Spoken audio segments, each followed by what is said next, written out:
What is going on, guys? Welcome back to another WWE broadcast. I'm your host, Bruin Steele, and once again, I'm joined by Canadian Yorker.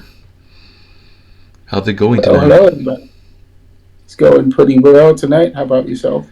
Good, awesome. And before we get into anything, I just want to let you guys know that me and Canadian Yorker has officially made a YouTube channel specifically for wrestling. So this video will be uploaded to that channel as well as my main channel. So if you guys want to check it out, the new channel will be in the description. So basically, me and Canadian Yorker will be doing like wrestling talks besides the broadcast that we usually do, but it's just going to be mostly wrestling. Be sure to subscribe to our new channel, which is called WWE Wrestling Bros. There's a chance that we might slightly change the name of the YouTube channel. Maybe Canadian Yorker, you can probably talk about it a little bit.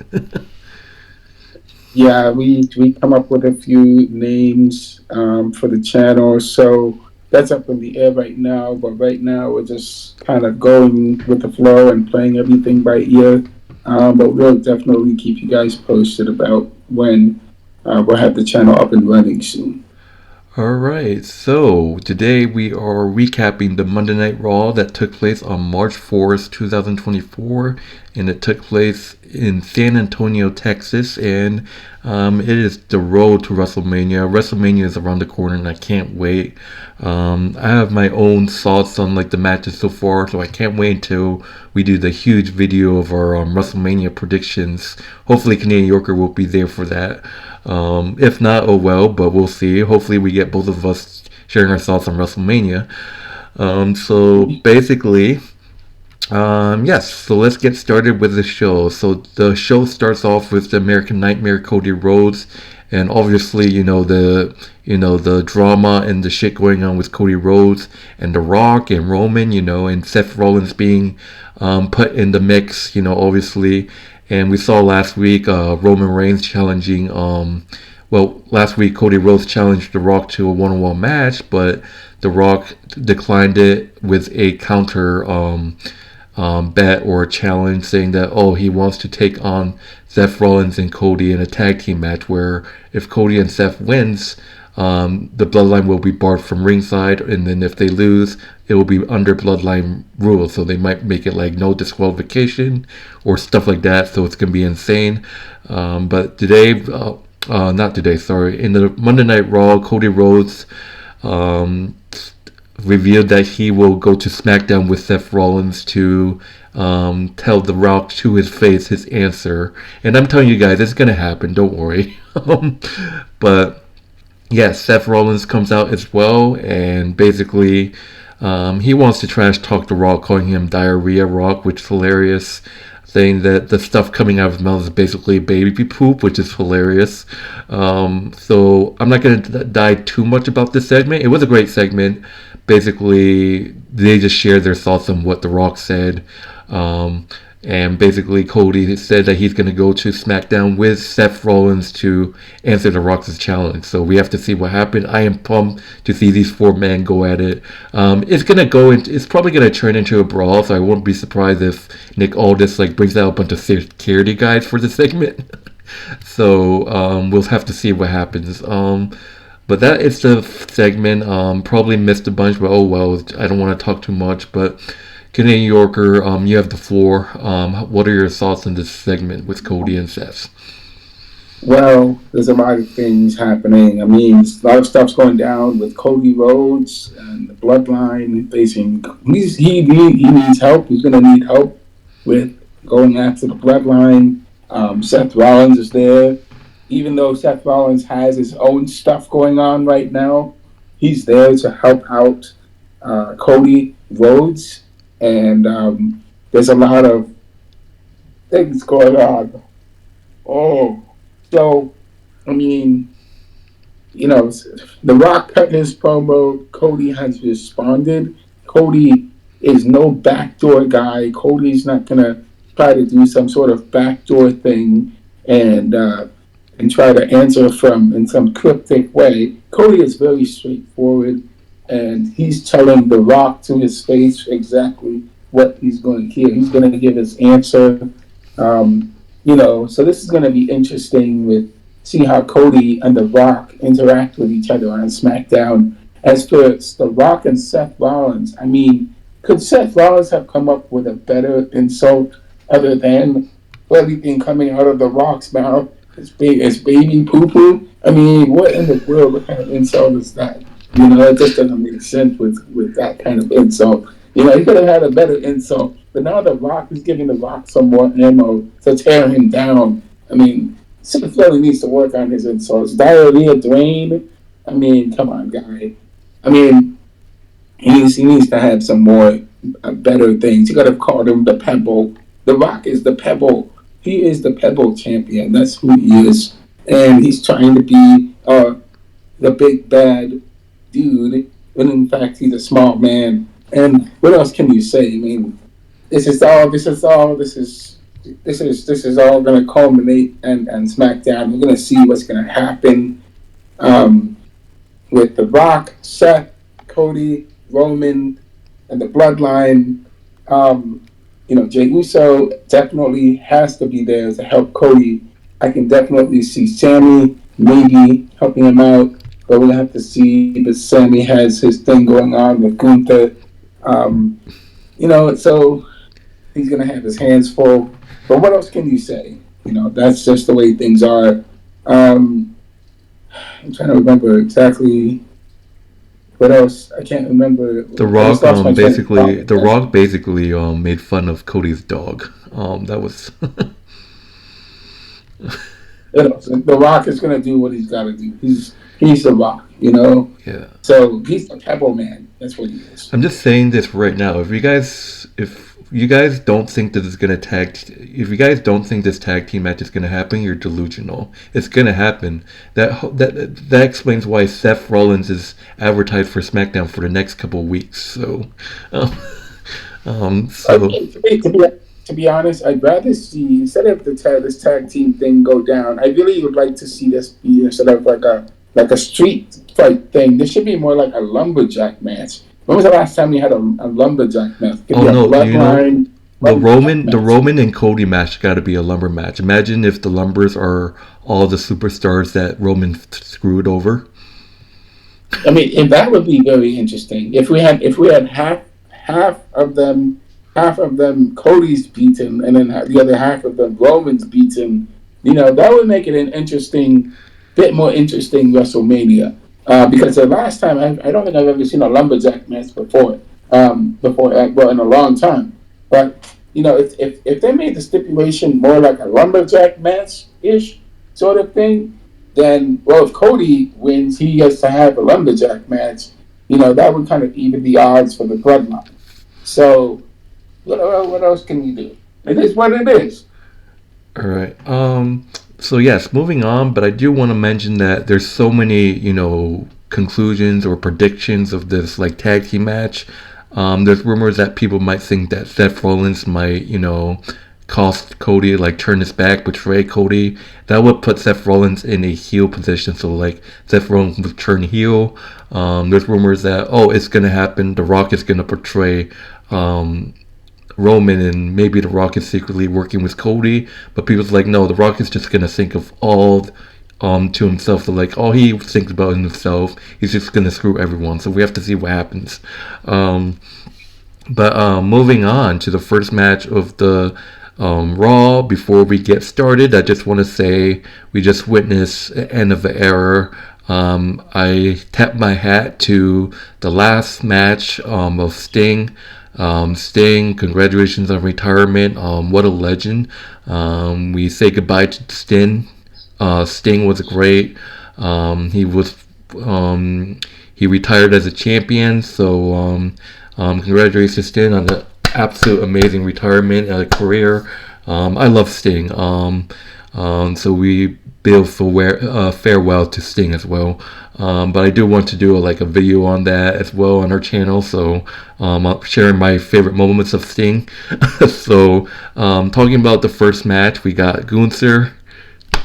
facing off against Dominik Mysterio. Why? Like, why was this match even like made? And we all know Gunther was gonna absolutely destroy Dominik Mysterio. Oh my god, I felt every chop that like Gunther hit Dominik with, and it was that hard that he ripped like the top part of Dominik's like uniform, and it was like nasty. It's funny how like because Dominik Mysterio tried to chop Gunther and it didn't do anything. It's like, oh, you're fucked. Like, holy moly. But I give Dominik credit where it's due. Dominik actually put up a fight against Gunther. Call it a domination, but Dominik Mysterio actually put up a good fight, actually, despite JJ McDonough being on his side. But people might say, like, oh, Dominik Mysterio only put up a fight because JJ McDonough was helping with the interference. But honestly, I hate Dominik Mysterio a lot, but he did put up with Gunther, which is great. I give credit where it's due, but damn, the chopped, man. But Gunther did get hit with the 619, I believe, but Gunther did take over. Gunther with a huge power bomb, and then the Boston Crab with the submission. Gunther defeats Dominik Mysterio and Dominance faction by submission. What are your thoughts of this match? I definitely, I talked about this on my channel, and I mentioned that Gunther is still dominant champion. Dominik definitely, he definitely put up a fight against Gunther, but Gunther is too much for him, man. I mean, who can expect Dominik to actually beat Gunther?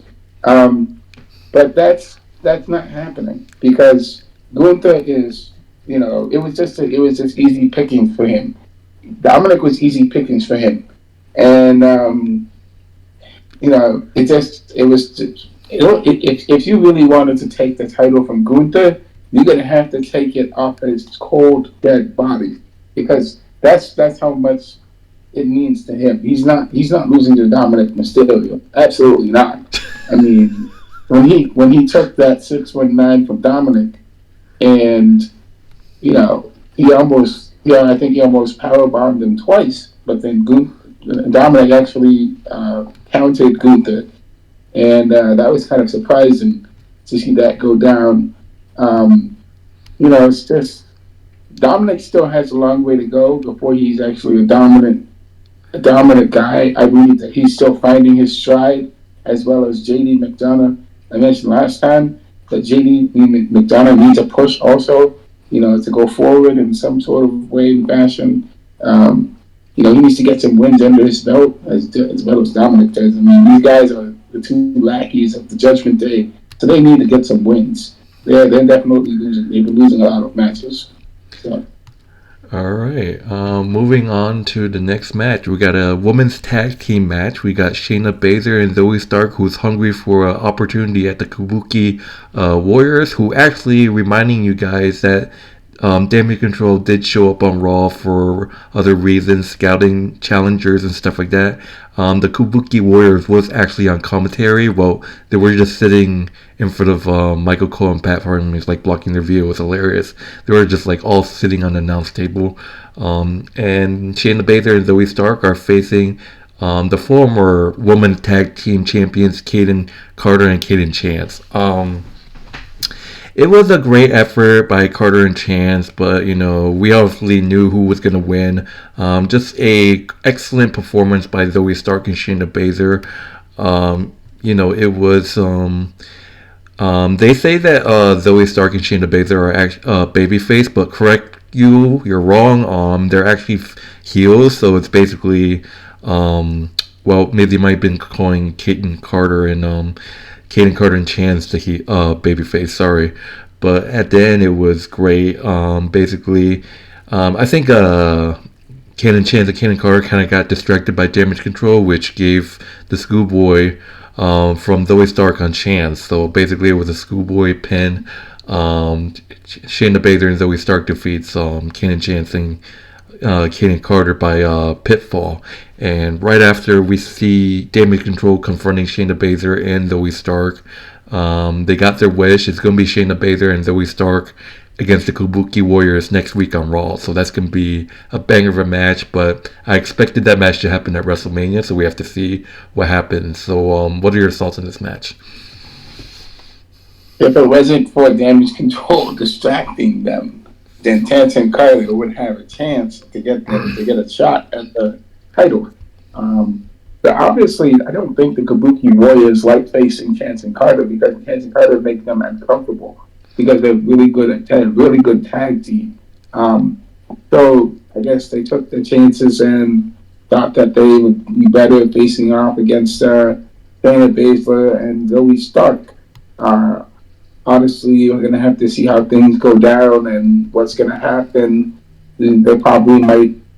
We're going to see how they're going to do against them, and then we'll see if they're good candidates to face the Kabuki Warriors at WrestleMania. So that's up in the air right now. Yeah, that's right. So we have to see maybe. I still think Kabuki Warriors might beat Shayna Baszler and Zoey Stark, leading to a rematch at WrestleMania. But we have to see what happens. I also want to mention that I saw Damien Control getting confronted by Adam Pearce. I just want to say they got interrupted by Shinsuke Nakamura, and I'm like, oh my god, we talked about this before. What is there like a potential of Damien Control finding a male partner, like a male group, in Shinsuke Nakamura, knowing that like, oh, Asuka speaks Japanese, Sane speaks Japanese, IYO Sky speaks Japanese, and now you're adding Shinsuke Nakamura. What if that happens? And I expected them to actually say something to each other in Japanese. That would have been dope. But imagine if Shinsuke did go on to the dark side and the woman's side with Asuka, Carly saying, well, I mean, Dakota Kai's there, so it's not going to happen. Imagine if Dakota Kai if Dakota Kai did get kicked out, imagine if they just started all Japanese groups. That would be sick, actually. Well, the all Japanese. So there's also the guy from Alpha Academy who's also Japanese.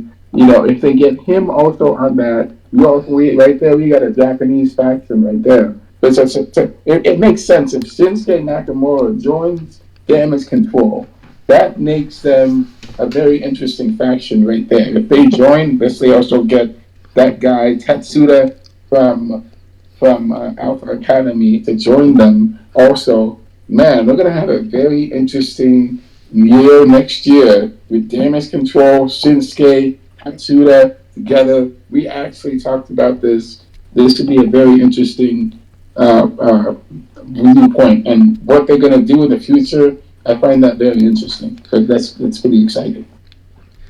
Yeah. All right. Moving on to the next match, we got the man Becky Lynch versus Nia Jax. This match happened on day one. We obviously saw Nia Jax with the win over Becky Lynch, and obviously going into this match, Becky Lynch wants redemption, and I'm like, there's no way Becky Lynch is going to lose. They're going to have Becky Lynch beat Nia Jax because she's the one contender for the World Heavyweight Championship. But surprisingly, Becky Lynch kind of struggled in this match. Like Nia Jax, you know how strong she is. She gave obviously Rhea Ripley a lot of issues in that Elimination Chamber match, but now Nia Jax is like out there flying and dominating Becky Lynch for the first couple of minutes of this match.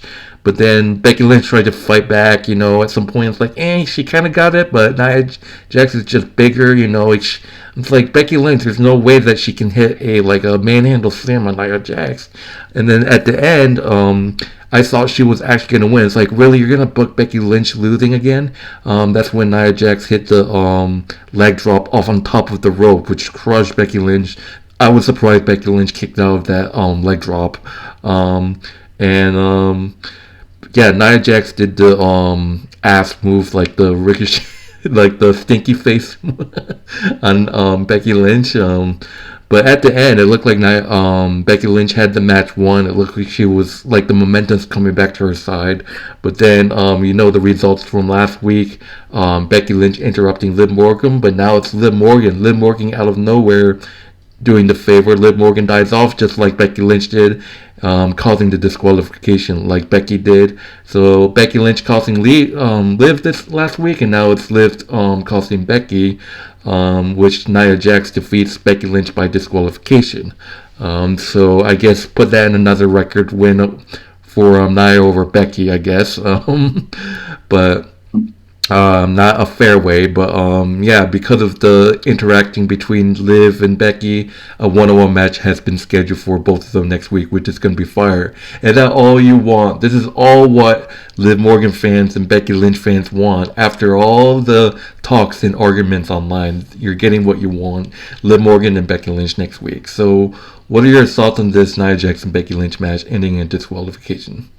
I just want to also add that after that happened, Liv Morgan had a confrontation in the ring that Nia Jax was knocked down. Nia Jax attacked Becky Lynch and Liv Morgan in the ring and knocked both of them down. I mean, she dropped a leg drop on Liv Morgan right outside the ring. I mean, that's hopefully Liv Morgan is okay with that leg drop being dropped on her. She definitely dropped Becky Lynch also. I mean, that's tough. That's tough because you have the big bad lady still going out there and intentionally trying to put people out of business. Nia Jax is a menace, and that's what she did. That's what she did. She was a menace that night, even though there's that those things going on. You can't have this beef going on. Well, you gotta somehow, some way, they have to squash this beef.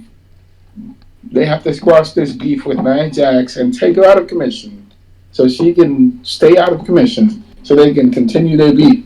As long as Nia Jax is in the picture, we might see this triple threat match at WrestleMania go down, and it's going to be a real tough and brutal match to see who's going to be the world women's next champion. But we want to see Becky versus Rhea at WrestleMania. We can't have all this drama going on online and in the ring. This cannot continue. We're literally a month away, under a month away from WrestleMania, and we cannot have this drama continue. This cannot continue. This has to stop some way, somehow. All right, moving on. So I do want to mention that Adam Pearce has made an announcement for the Intercontinental Championship. The following Monday, there will be a gauntlet match to determine who will face Gunther at WrestleMania. I can't wait for this gauntlet match. It will have Sami Zayn, Ricochet, Shinsuke Nakamura, Big Bronson Reed, JD McDonough, and Chad Gable. And the talks are about, it might be Chad Gable again, it might be Sami Zayn. So we have to see what happens, who will win this gauntlet man. I'm excited to see who will face Gunther at WrestleMania.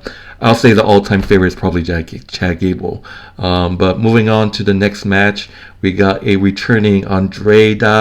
If you guys don't know who he is, he was in WWE. He made his return at the Royal Rumble. He is actually Charlotte Flair's husband. So he is Charlotte Flair's husband, and he's just making his in-Raw debut against Apollo Crews. And this is an amazing in-return match because it was actually Apollo Crews and Andrea. They actually had a feud all the way back to 2020 over the United States Championship. So that's a great match, and them shaking hands, they have tremendous respect.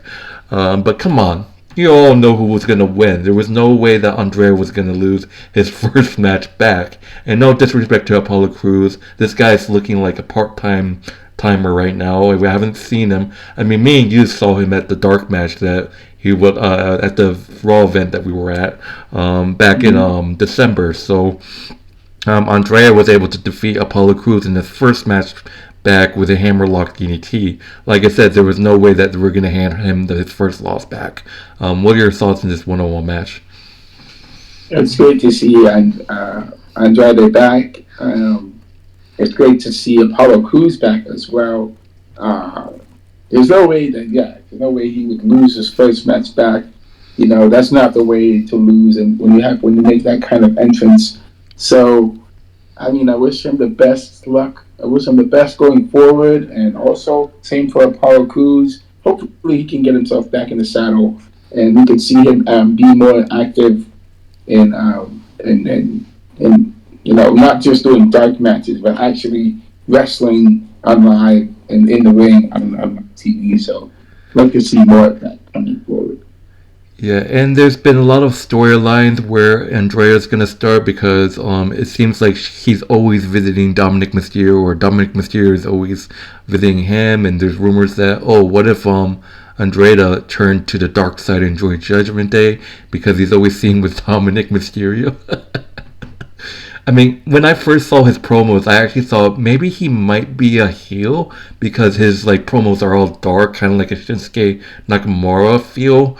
But after his return, it's like, maybe he might be a face, because a lot of people were cheering him. So you never know. He might start off a face, he might start off as a heel. But looking at the experience to the crowd, it looks like he's got a lot of cheers. So my money is he's probably going to be a face. But question is, Andrea might face Dominik Mysterio. What if Andrea if you guys don't know, he once had a bond with Selene Vega.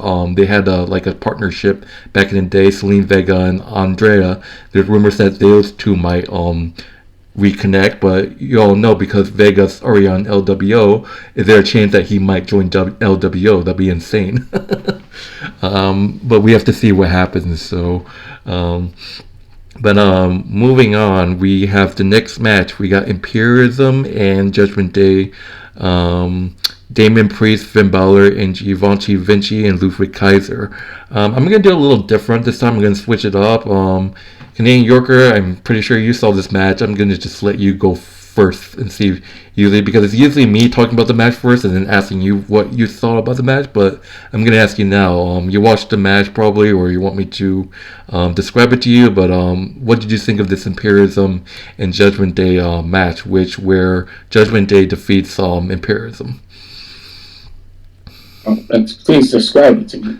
Oh, okay. You didn't see it? Okay, sorry. So it went back and forth. I mean, it was great. I kind of didn't really see too much of the match. I mean, it went back and forth. Obviously, I noticed that Damien Priest and Finn Balor were kind of like baby faces because we all know we hate Imperium. So they were actually cheering Damien, Finn. So for once, actually, I heard the cheer for Damien Priest and Finn Balor in this match. So that's really rare. So I guess Imperium is the most hated group right now, I guess, besides Dom. But you all know, and that's what I want to point out too. When Gunther was facing Dominik Mysterio, Gunther was acting like a face. Like everyone was cheering Gunther. Obviously, Dominik Mysterio is the most hated guy. So they were chanting Gunther like he was some baby face. Which is hilarious, where they cheer Judgment Day like a babyface against Imperium. So I guess Imperium, they're just hated. But yeah, at the end of the match, Finn Balor did hit the coup de grace, but it got broken up. But then Damien Priest came along, hit the South of Heaven on Vinci to win the match. Judgment Day, Finn Balor and Damien Priest defeats Imperium by pinfall. I guess they did this match because of the whole confrontation between Gunther and Judgment Day last week, so I guess that's why this match came about. What are your thoughts? I gotta say, the audience is bipolar. The audience to cheer Gunther and boo Dominic, but then cheer Judgment Day and boo Imperium. They just can't make up their mind. It's just bipolar. I mean, in the same episode, you're probably right. It's probably Judgment Day. They're cheering Judgment Day because Judgment Day is confronting Gunther. But these guys are already the champions, right? And for them to win against Imperium, it just sort of see this thing. We see Judgment Day growing more stronger. I really don't see the point of this match. I don't understand why Judgment Day would want to go after Imperium. Why Damian Priest and Finn Balor want to go after the Intercontinental Championship. It just doesn't make any sense to it. Damian Priest is going to cash in on Gunther.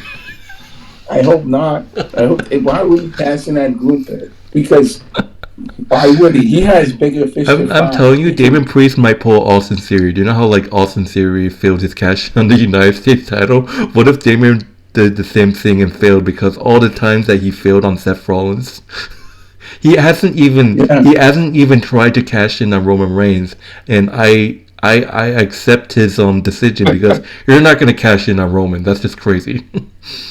It would be great if he did it. If It's he not gonna cashed happen. in It's on not gonna happen. Roman, woo, He's gonna either fail or he's gonna definitely cash it on either Drew or Seth at WrestleMania. yeah, if he does that, that's gonna be insane. If you see They him can't. cashing Triple H in, can't book a good Money in the Bank storyline with like the Money in the Bank because the only successful cash in was literally on the woman's side. yeah, yeah, and that was crazy. I mean, with well, when Correct me if I'm wrong. I Raw, think the last successful cash in on the men's side was when Big E defeated Bobby Lashley. Correct me if I'm wrong. And that was like well, 2020 or 2021. Yeah, 2021. well, that I'm saying that he could definitely do it. I'm saying I've been telling people, Damian Priest is the biggest X factor in the WWE right now with the Money in the Oh, Bank right now. He is the biggest X factor. and you all know you might want Damon Priest to cash in on Logan Paul. I mean, I know that if he did that, you'd be still happy. And it's like, yeah, fuck you, Logan Paul. Well, we'll see because he could go after anybody. He could go after Roman, Seth, Imagine him cashing in on the anyone. NXT Men's Champion, but I don't even know if he can do that. Nah, I don't. It wouldn't make sense for him to cash in on that because there's already a storyline going on All right. Let's with move that. on. We talked a lot. It's a good talk. But we got two matches left. We got Ivar, one half of the Viking Raiders, against Sami Zayn. Obviously, Ivar was butthurt that he wasn't put in the Gauntlet match. Like, why are you mad, man? You're butthurt. And then he confronts Sami Zayn. They had a match after trash talking. And I'm like, Sami Zayn just won against Shinsuke a couple weeks ago, and he's been like on an 18. I think he had like was on like a 19 losing streak, which is bad. Um, but I'm like Sami and Ivar is huge. Sami might be in a disadvantage, but it's Sami. He's gonna come with something. But Ivar did kind of dominate in this match. Dominated in this match a little bit. Ivar did go for the sunset power bomb. Sammy with the sunset powerbomb, but Ivar kicks out. Um, Ivar went for the moonsault, but it didn't go as planned. He was hunched in the corner. Sami then was able to hit the Huluva kick to Ivar. Sami Zayn getting his second win in a row. Sami Zayn defeating Ivar by pinfall. Kind of the momentum going into that gauntlet match. So, what are your thoughts on this match? I believe that it's good. Sami Zayn got another win. He's building up his wins. He's improving. He's getting better. With Ivar now, I mean, you and I have said it. The Viking Raiders need to reunite. We need to see them get pushed to become to go after the tag team championships. I would love to see that happen. Ivar's been wrestling too many singles matches. He needs to move. He needs to get his. They need to get back together and continue their domination as a tag team. All right, moving on to the main event. We got main event Jey Uso, Yeet, versus Drew McIntyre, Scottish Warrior. And you know how physical and dominant this rivalry is. Obviously, Drew McIntyre despises Jey Uso. Obviously, not forgiving him what he did when he was on the Bloodline. This rivalry is just out of control. It's like Drew McIntyre hates Jey Uso. Obviously, and it's just like, when is this rivalry gonna end? Like, why? I just feel like this rivalry needs to end, but we have to see what happens. But in this match, obviously, we kind of, I had a feeling that it was going to end like it usually happens. Jey Uso actually put up a really good fight. It went back and forth. Drew McIntyre, Samoan drop, basically.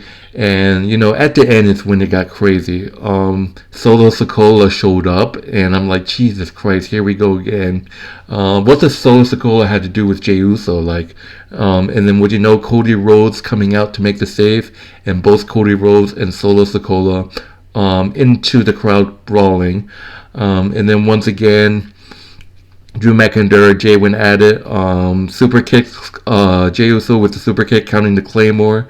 Jey Uso with the spear.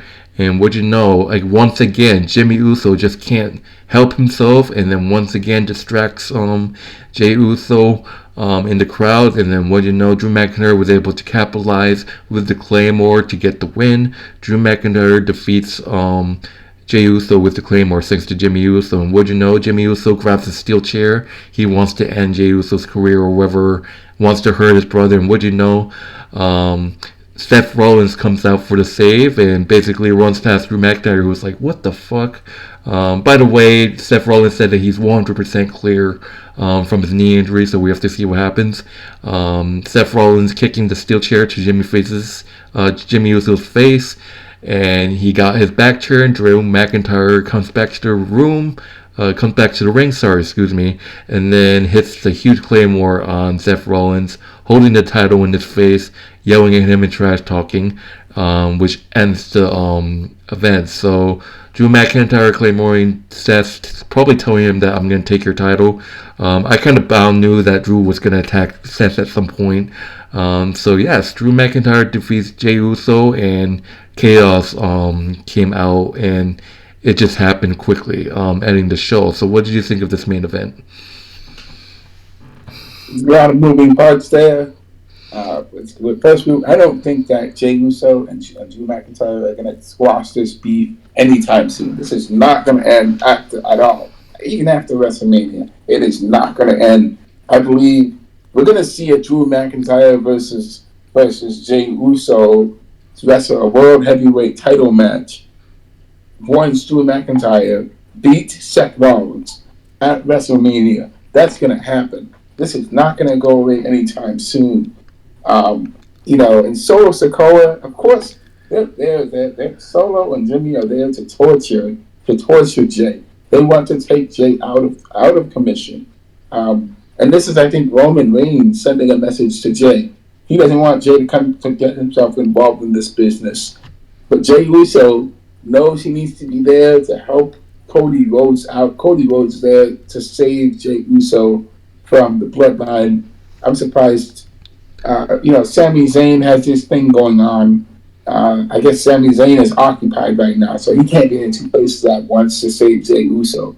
And what else can he do? I mean, he did everything he could, but it wasn't enough. Seth Rollins is distracting himself with getting involved in the bloodline matters, and we might see the bloodline get involved in costing Seth Rollins his championship at WrestleMania. That is a possibility that is going to happen. I just don't understand why they keep helping Drew McIntyre. They helped Drew McIntyre win the last one. Jey Uso and Sami Zayn did, and now they help Jey Uso. They help Drew McIntyre win another match again. No, it's just like this. It's like this. Solo showed up because maybe, I don't know, maybe he just forgot that he was like, where is Cody? I'm going to screw Cody. This is not Cody's match. And then Cody comes out and feud with him in the crowd. And then Jimmy's focus is screwing his brother. So there you have it. Cody with the bloodline, Solo and Roman. I don't think Jimmy gives a crap about the Cody thing. I think he's just focusing on Jay. So I don't know. We have to see what happens. Of course he's there to focus on Jay. We want to see a Jay versus Jimmy WrestleMania. Because the thing is, like, what I heard is like, Cody Rhodes and Seth Rollins is going to go to SmackDown and confront Roman and The Rock, but he's going to have Jimmy and Solo with him too as well. And then the number games is like, and Paul Heyman. I think there's going to be backup because because Jimmy has a feud with Jimmy. I think Jimmy is going to tag along with Seth Rollins and Cody Rhodes to confront the Bloodline because Jey Uso has beef with Jimmy, where Cody and Seth already has the beef with The Rock and Roman. So I think Jey might tag along with them. Yeah, I would like to spread the dark horse. That is that suppose But Seth either Rollins way, the does number games is suppose going to get to them. yeah, I know, but suppose Seth Rollins and the Rock are actually working together because we've seen this before. We've seen this before. Seth Rollins say, "Hey, I'm on your side," and then he backstabs you in the back, just like he did to Roman Reigns and the Shield back in the day, 10 years ago. I mean, that happened, and we know that might happen at WrestleMania too. We might be seeing that happen, and along with that, Rock turning on Roman, Cody Seth turning on Cody, that's just speculation that could be happening in the background. But I just don't. I wouldn't say that Cody has to be careful of Seth Rollins because Seth Rollins is he's like an X factor.